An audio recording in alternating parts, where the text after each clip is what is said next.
Today's podcast is brought to you by Holiday Inn Club Vacations. Friends, there are 23 Holiday Inn Club Vacation resorts in destinations across the United States, including Florida, Texas, and more. They are perfect for family vacations and group retreats. The resorts feature spacious villas with separate bedrooms, fully equipped kitchens, living rooms, and private patios and balconies. Select resorts offer signature collection villas with premium appliances, luxurious linens, upgrades, and gaming consoles. Available on-site amenities include championship golf, sparkling pools, delicious restaurants, and more. For more information, visit hcv.vacations/Meg. And by BetterHelp. TeenCounseling.com connects your 13 to 19-year-old with a licensed professional counselor right where they spend most of their time, on their smartphone. Simply complete a short questionnaire and you'll be matched with a skilled therapist in TeenCounseling.com's network of specialists. Then, once you review their credentials and approve, the counselor and your teen will begin communicating directly. Visit teencounseling.com/Meg and help your teen take charge of their mental health. PGK with Dr. Meg Meeker listeners can get 10% off your first month at teencounseling.com/Meg. For 30 plus years, I've seen every type of child grow up. Instead of giving me what I wanted, she gave me what I needed, which was truth. Don't let emotions win. Let truth win. Do your very best, and you should have a lot of fun while you do it. And the better you get at something, the more fun you're going to have at something. You moms and dads are wired with everything you need to be a parent to a great kid. Welcome to Parenting Great Kids. This is episode number 94, and I'm your host, Dr. Meg Meeker.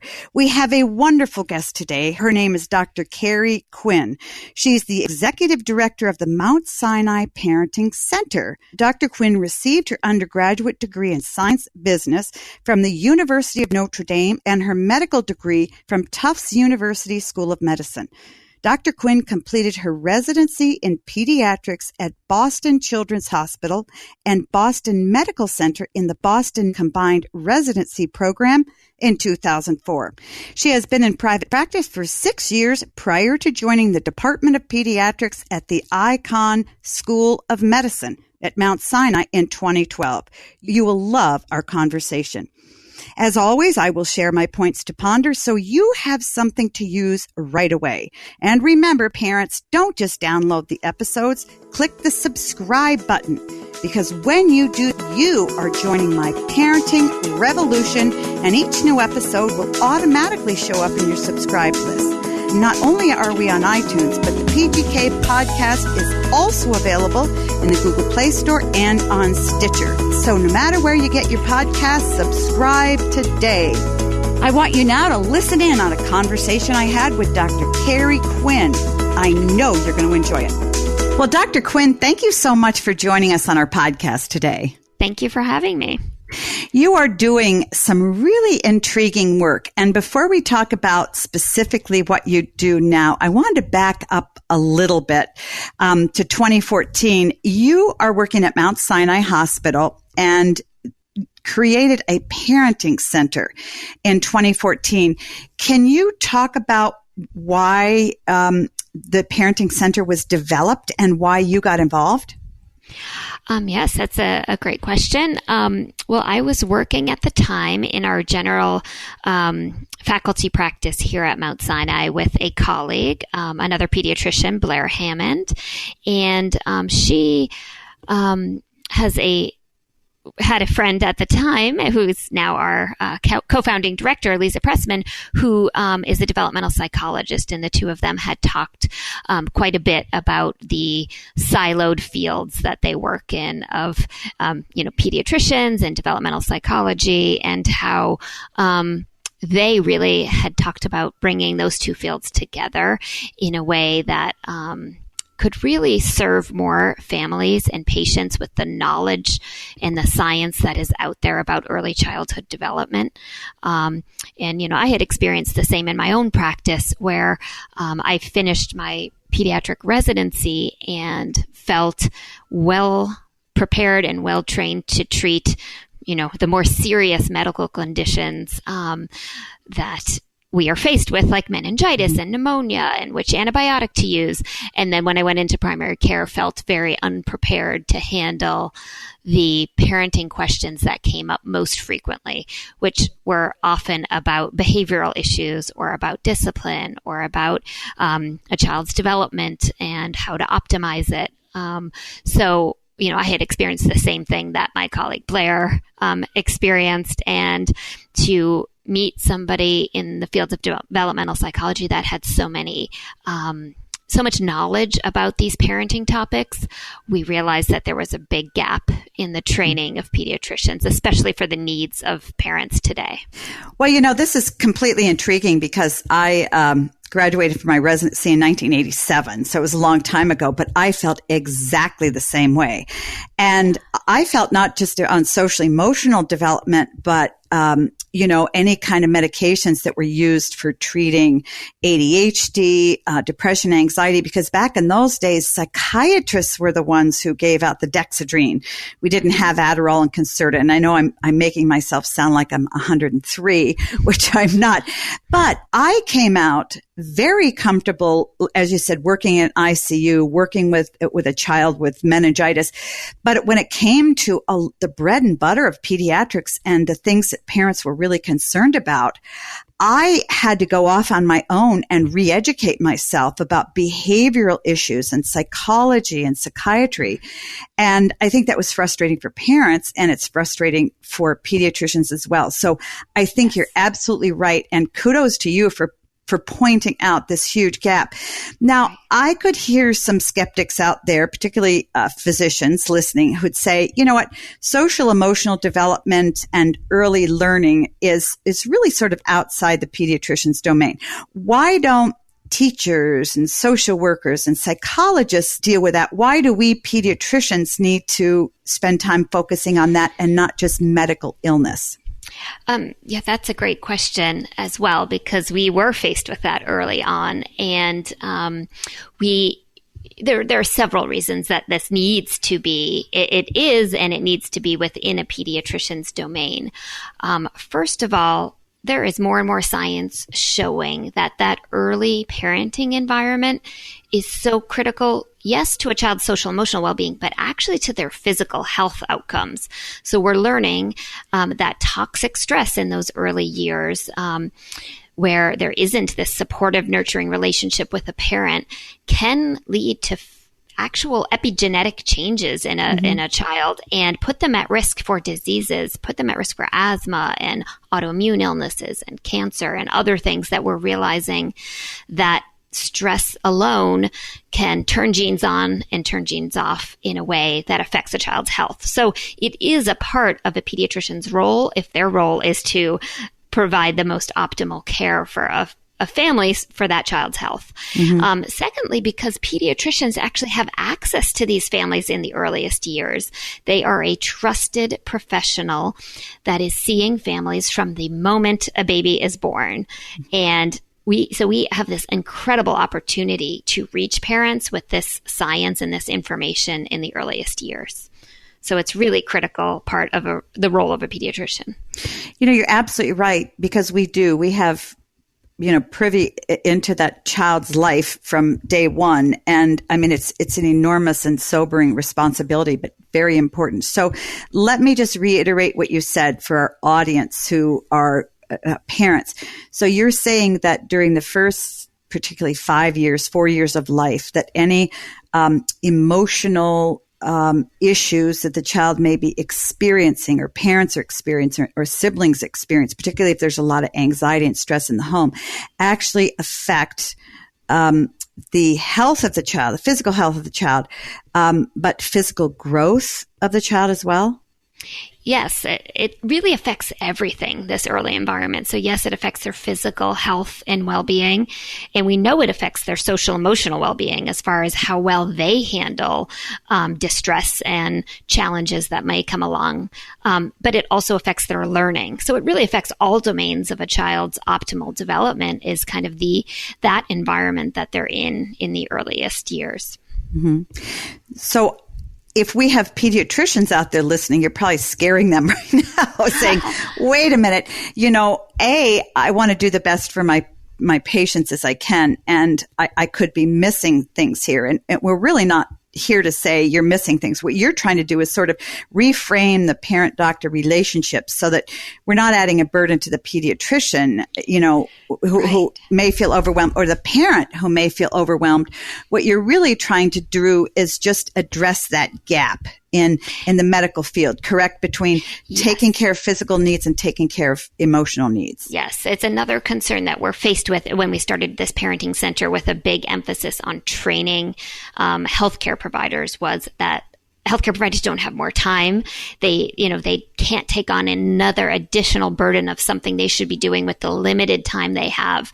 And pediatricians out there are being, crunched more and more to fit in more things within a shorter time frame. So we are not trying to do that at all.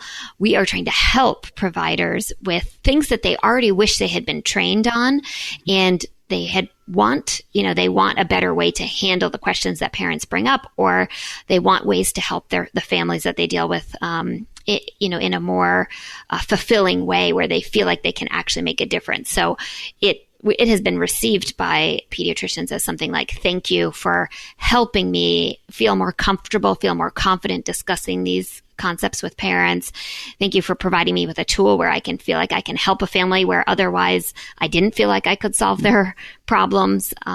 So we're not asking them to add more. In fact, the way we designed our curriculum was, what can you do with the moments you already have in a visit to help a parent, learn how to promote their child's development. So we're using already existing moments. You might be giving a vaccine to a child, and that's a great time to talk about the importance of the parent-child relationship and soothing an upset child and how that helps a child build their own self-regulation by helping soothe them.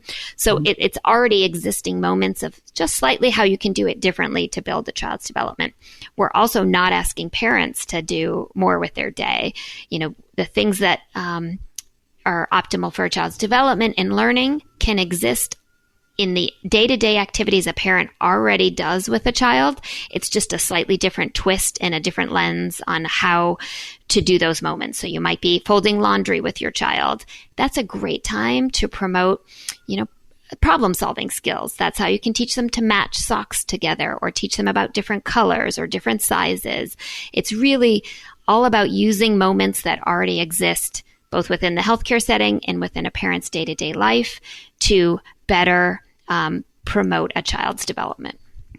So the Mount Sinai Parenting Center really is your target audience, or the program that you have is geared for parents and for pediatricians. It's not just one or the other. So do you have different curricula for parents versus pediatrician? Our first focus has been on the pediatrician. So our first big project has been this curriculum that we've built for the pediatrician, and it models how they interact with the parent, but it's not meant to be direct to parents because we're talking a lot about the science of early development, and we would frame it differently if it was, direct to parents. So it's really giving the pediatrician the tools to better engage with the parents that they're already seeing. We have different projects going on at the parenting center as well. So we have a newborn discharge class where we educate pediatric residents during an actual discharge class for parents. So it's direct to parents, and it's training the residents that are in the room where they watch the class and then they give the class the following week. So we have some that are, a combination of direct to parents and training. And then a third big project that we've taken on is a hospital transformation, where we're changing the messages that are on the walls in the hospital space. I should say on the walls, on the elevators, on the floors, on the mirrors. We're really populating the environment with messages that promote a child's development. And that is, again, for the parents directly who are reading the messages, and it will prompt them to engage with their child in a way that we know optimizes their child's development. It's also prompts for the healthcare staff in that environment to help, the parent engage in the messaging as well. Mm-hmm. So let's talk specifics. Specifically, what are the messages you're teaching your residents, and then what are the messages you're posting around the hospital? So, you talk to the residents, the pediatric residents who are, watching a child, taking care of the newborn exam and discharging the child. But do you follow up with that resident, or specifically do you have steps 1 through 10 that you want to teach that resident over time, or how does it work? Right. That's a great question. So we did a really good job early on of getting a good assessment of what was out there, what do residents need, what do pediatric residency programs need in order to get this science to the pediatrician. So residents themselves said, we need, not to know exactly what we could say and do in a visit to bring this these messages to life. So we, and programs as well, said we don't have faculty members to teach this. We need it to be self-directed, and we need it to be inexpensive, or we need it to cost no money. So we made it free to all programs. So we created an online animated residency curriculum that is about 4 hours long to complete, and residents currently complete it during an already existing rotation during their training. And they do it in little 15-minute blocks throughout 2 or 3 weeks of time. And it shows them exactly what to say and do in a visit. And we broke the science of early childhood development down into what we call 6 developmental keystones. 2 of them focus on the parent-child relationship, and it's about the importance of developing a secure attachment and building autonomy in a child. 2 things that we know are critical for a child's well-being is that they are raised in an environment where there's responsive caregiving. Someone is responding to their needs in a way that's loving and warm and nurturing, with also setting, limits and boundaries too. So it's about the relationship. The 3rd through 5th keystones are really about executive function skills. So those are those frontal lobe skills that help a child plan and focus and pay attention and really organize their day-to-day activities. And so those are self-regulation, perspective taking, and problem solving. So those are really about friendships, about solving problems that are important to them, about dealing with their emotions and their behavior and their attention in ways that help them be more successful. Many teachers say that impulse control is actually a better predictor of how well a student does in their classroom than IQ. Yeah. And then our last I could see that. Yeah. Yeah. Which makes sense. They need to be able to pay attention, to focus, to not, reach out and hit somebody because they're upset about something. So key factors for a child's success. And then the last keystone is really the academic knowledge that children need to be ready for kindergarten, which are really built in the earliest years. So that's language, literacy, the sciences, and numeracy. So really these foundational skills to make a child ready at kindergarten. You've probably seen that there are studies that show the amount of words a child knows by age 3. So their vocabulary at age 3 predicts their reading ability in 3rd grade, and their 3rd grade reading ability predicts their high school graduation success. So we know that these skills need to be developed early.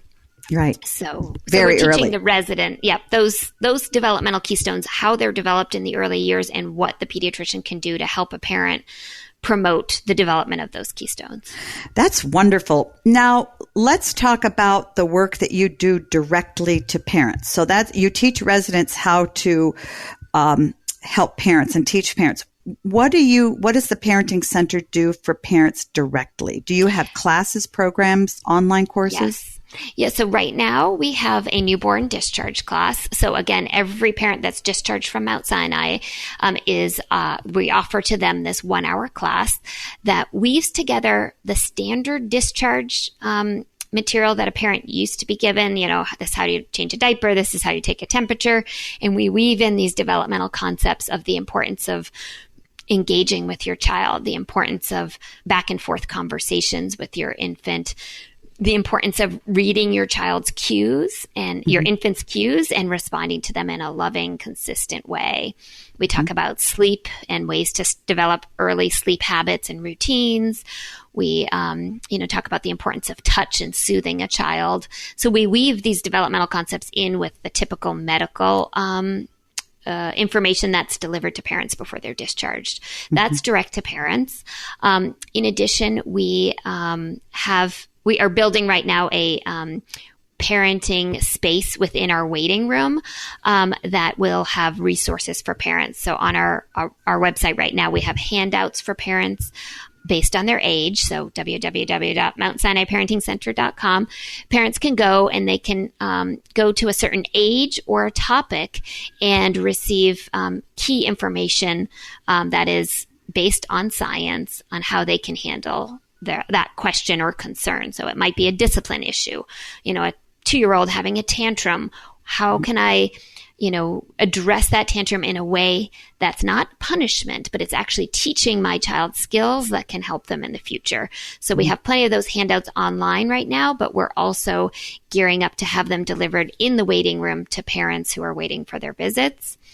In addition, we have these messages on the wall. So parents who are walking through our hospital space will see messages that will help them engage with their child in a way that will help brain building. So it might be a message that says, did you know your baby already knows the sound of your voice from the moment they are born? And that sound helps soothe them and comfort them, which is important to developing that loving relationship with them.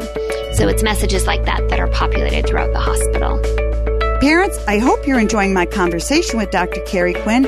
We need to take a quick break, but don't go anywhere. We'll be right back with more of our conversation. Support for today's show comes from Third Love. Third Love designs bras with breast size and shape in mind for a perfect fit and premium feel.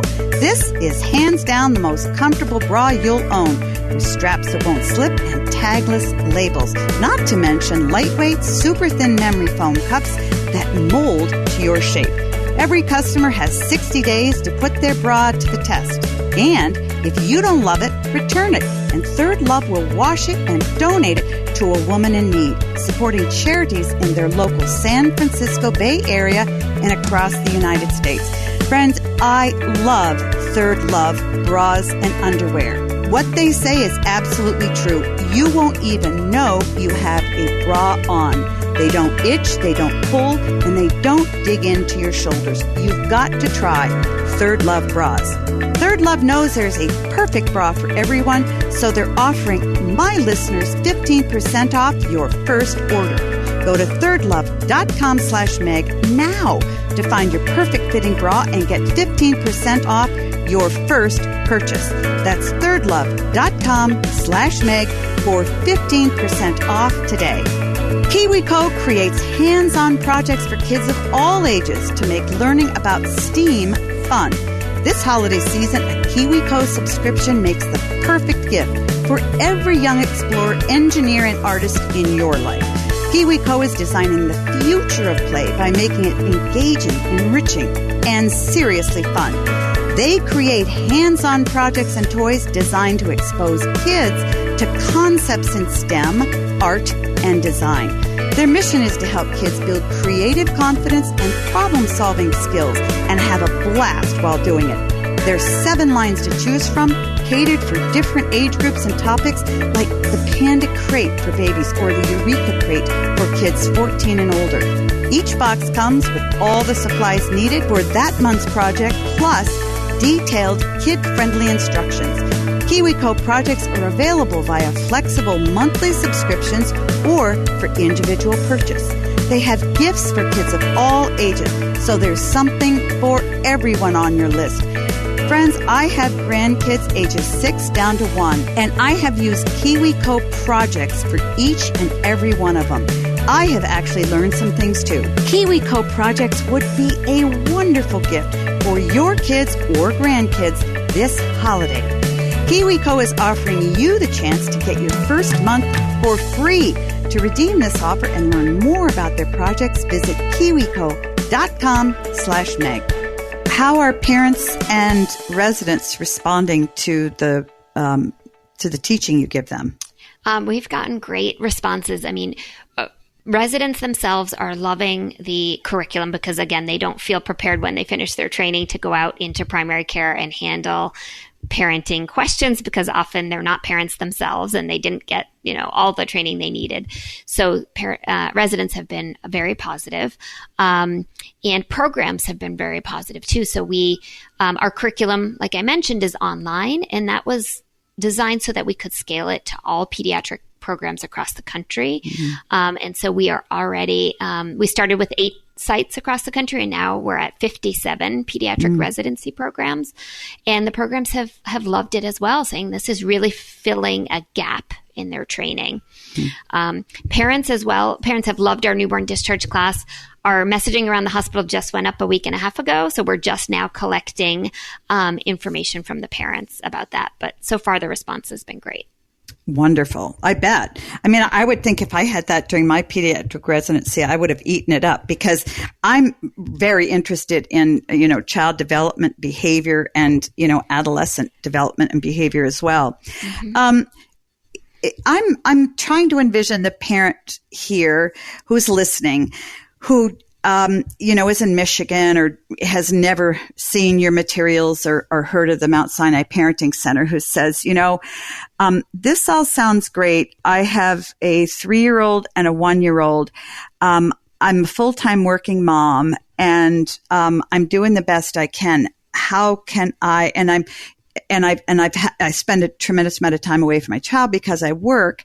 Mm-hmm. What would you say to that parent or that mother or that father and who wants to do better and wants to help their child but just feels sort of overwhelmed and is worried about the amount of time they spend away from their child working? Right. Well, I would say that almost, everyone would agree that it's not about the amount of time. It's really about the quality of your experiences and your engagement with your child, but that doesn't have to mean you spend all day with them. Mm-hmm. It really doesn't. I think what I've learned over time is that what's most important is that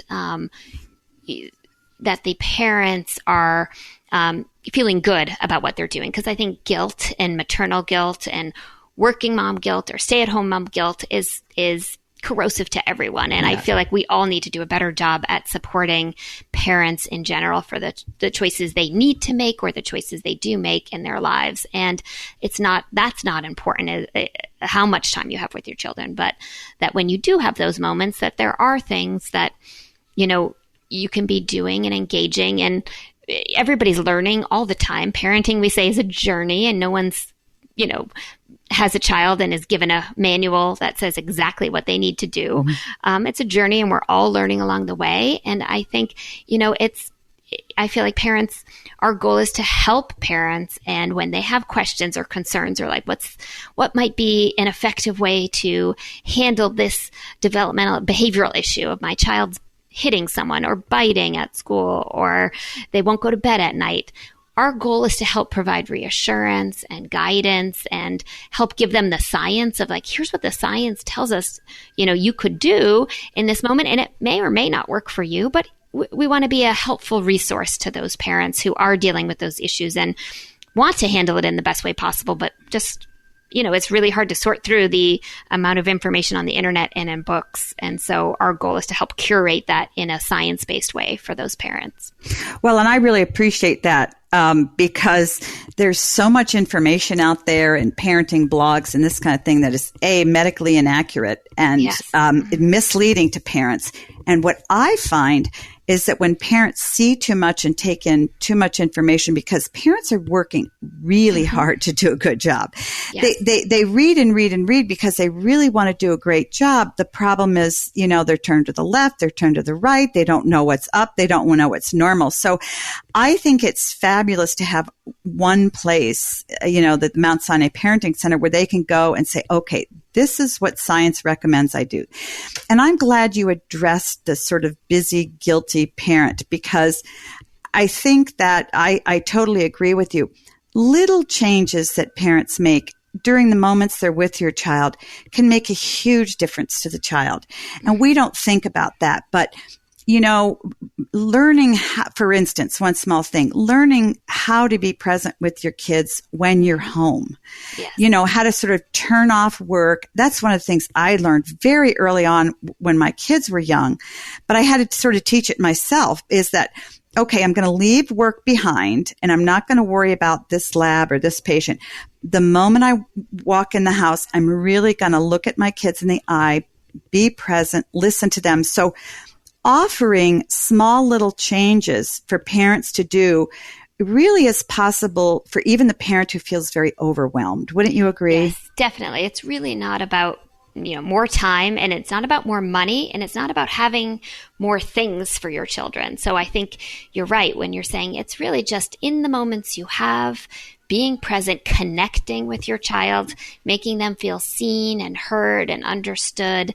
And that's so much more valuable than feeling like, if my child's going to be successful, I need to sign them up for a bunch of courses and I need to have them do many activities and we need to be having amazing experiences all the time. It's not about that. And so I think in some regards, we hope that the science will help parents realize, like, actually you can take it back a notch. Like you don't need to read all that and do everything that all of these blogs and articles say. That, like you said, it's really about that connecting in the moments that you are together.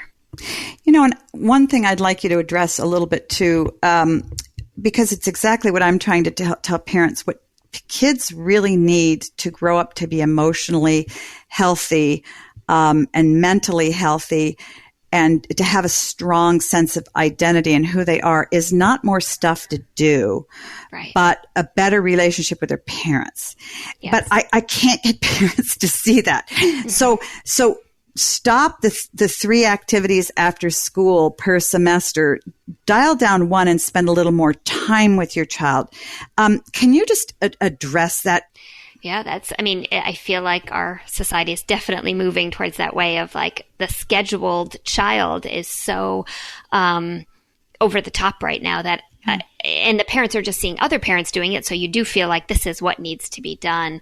And like you said, if that adds tension and stress and anxiety to the household, then that becomes harmful to everybody involved. So if you're by adding those scheduled things, if it's pushing everybody to the limit, it's going to affect the relationship. And so I think, it's hard when that's all parents are seeing, but I think it just needs to be spoken about more. And we need to see that the science supports that it really, you can cut out those activities. And by having that strong relationship, you will help your child build the skills they need to be successful, because it's not about building a resume.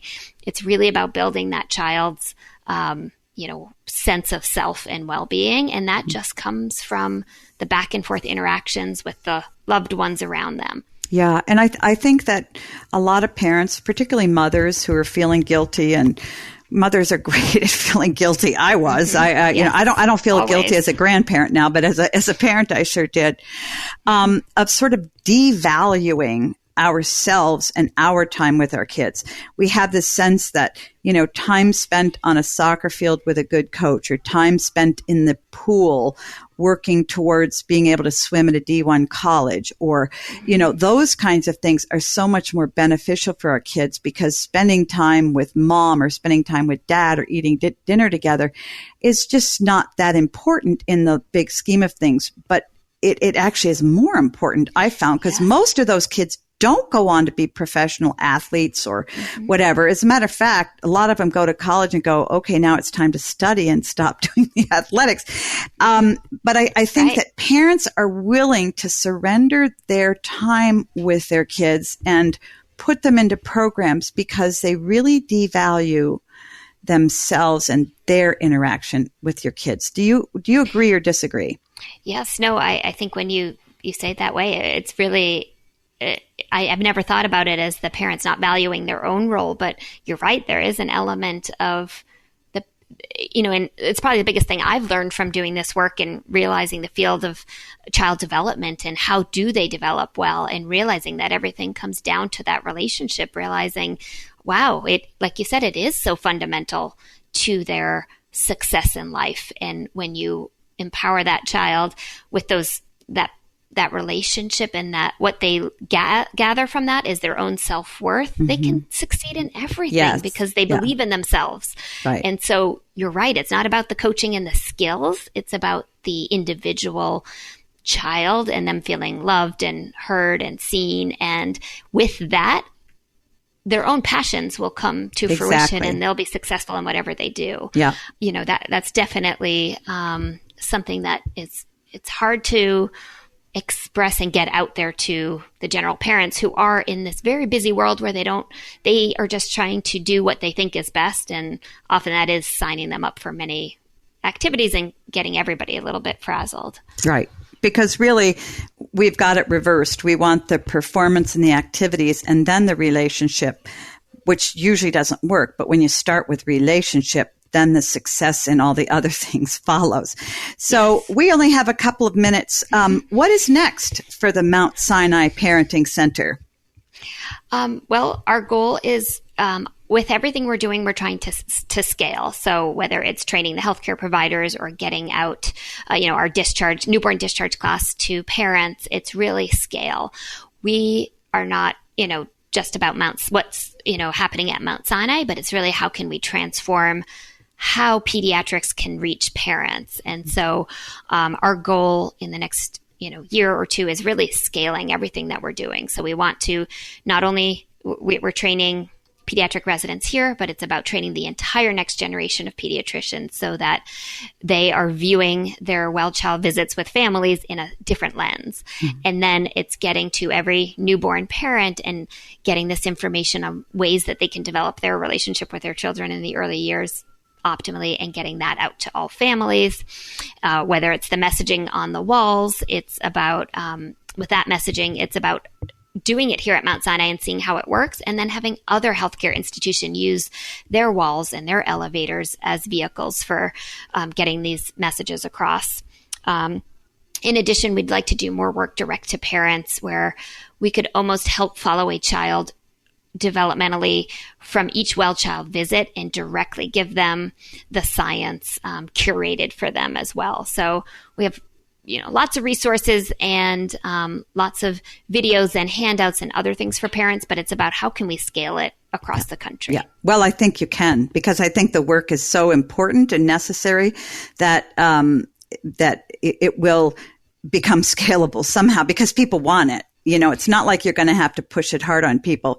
So where can our listeners find out more about the Parenting Center? Right. Well, they can definitely go to our website. So MountSinaiParenting.org is our website, and they can go there and you can get resources. Our newborn video class is online as well for the new parents. For parents of children 0 to 5, you can find lots of handouts and resources about topics and issues that are relevant to the age of your child. And then we'll post more things there as we get more materials for parents. You can find it there. Great. Well, Dr. Quinn, I sure appreciate your time. I appreciate your wisdom and all your hard work on behalf of kids, because kids are just the best and they need our help. So thank you so much for joining me. Well, thank you for having me. This was great. And I love that you're getting these messages out there. Thank you. On to my points to ponder. 1, your relationship with your child sets the blueprint for all future relationships. We often want our relationships with our kids to be healthy so that we can enjoy them and vice versa. What we forget is that the health of relationships with them sets them up for healthy relationships with friends, family, their spouse, and their children in the future. So what you do, say, or don't say to your kids now impacts what they do and say with their kids. If you yell, they'll yell. If you show compassion and patience, they will seek those character traits in others and be an example of them. The next time you have a good interaction with your child, remember, it's far more important to him or her than you will ever realize. 2, make your relationship with your kids a priority. Now, often I hear parents say that their kids are their number one priority. But when you look at the way they live, their actions hardly bear this out. They don't spend much time with their kids at all, either because they're too stressed or working too much away from home, or they're dropping their kids off at sports, etc. Every minute, hour, and day you spend with your child, the more you set him up for a healthy life. Your presence shapes his character, not coaches, teachers, school, or athletic events. Let me say that again. Your presence with your child shapes his character. 3, sacrifice for your kids. We rarely hear the word sacrifice associated with parenting. Many parents feel they can have kids and simply roll them into their lives without changing what they do. In short, many parents want to do what they want, when they want, and give their leftover time and energy to their kids. This doesn't work. Doing a good job parenting means giving up some of your activities, vacations, hobbies, etc., in order to spend more time with your kids. Instead of focusing on what we want, we must focus on what our kids need. And this requires sacrifice. All right, parents, let's get social. I want to hear from you. I want to interact with you. You can always connect with me on Facebook, Twitter, and Instagram at Meg Meeker MD. Or if you have a question, send it to askmeg@megmeekermd.com. Today, I have a question from Rainey. Hello, I was wondering if when we do the talk with our teen boy, should it only be one of us or both? I'm sure both of us are comfortable doing it, but is 2 parents overwhelming or better for more information?